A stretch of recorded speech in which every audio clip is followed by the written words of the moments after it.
10 সেকেন্ডের নিচে সকল ভিডিও ডিলিট করতে হবে এই সম্পর্কিত যে ভিডিওটা দিয়েছি, সেখানে কিছু কিছু আমার সম্মানিত ফলোয়ার ভাই বোনেরা কমেন্ট করেছে যে ভাই, যদি আমি সেই ভিডিওগুলো ডিলিট করে দেই তাহলে তো আমার পেজের রিচ একেবারে ডাউন হয়ে যাবে।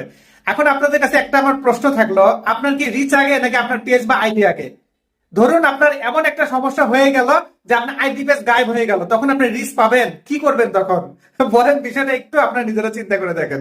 কাজে আইডি পেজ বাঁচাতে গেলে সিদ্ধান্ত কিন্তু আপনার। আমি আপনাদেরকে ডিসিশন নিতে বলেছি আপনাদের নিজেদের ক্ষেত্রে, আমি আপনাদেরকে চাপিয়ে দেই নাই। ডিলিট করতেই হবে, আপনি করেন না, সমস্যা কি? ফেসবুক বলেছে আনপ্রোটেক্টেড, এই জন্য আমরা এগুলো ডিলিট করে দিচ্ছি, কারণ এই ঝুঁকিপূর্ণ কন্টেন্টে যদি কোনো কারণে রিপোর্ট আসে আমাদের আইডি পেজ কিন্তু সাসপেন্ড হয়ে যাবে। আরেকটা বিষয় আপনাদেরকে বলি, দেখেন কোনো একটা ভিডিওতে যদি কোনো কারণে ফেসবুক একটা রিপোর্ট দেয় না, অনেক ক্ষেত্রে ভায়োলেশন আসে, সাথে সাথে কিন্তু আমরা সেই ভিডিওটা ডিলিট করি। তখন আর রিসেট চিন্তা করি না, কোনো চিন্তা করি না, সাথে সাথে ডিলিট করি।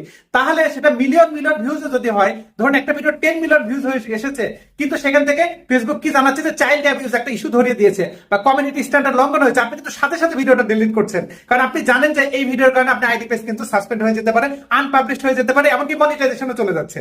তাই নয় বিষয়টা? রিপোর্ট খাইলে যে মনিটাইজেশন চলে যায়, তখন তো ভিডিও ডিলিট করতে একটু একবারও ভাবেন না যে আমার রিচ ডাউন হয়ে যাবে। যাই হোক, বিষয়টা সম্পূর্ণ আপনাদের ব্যক্তিগত।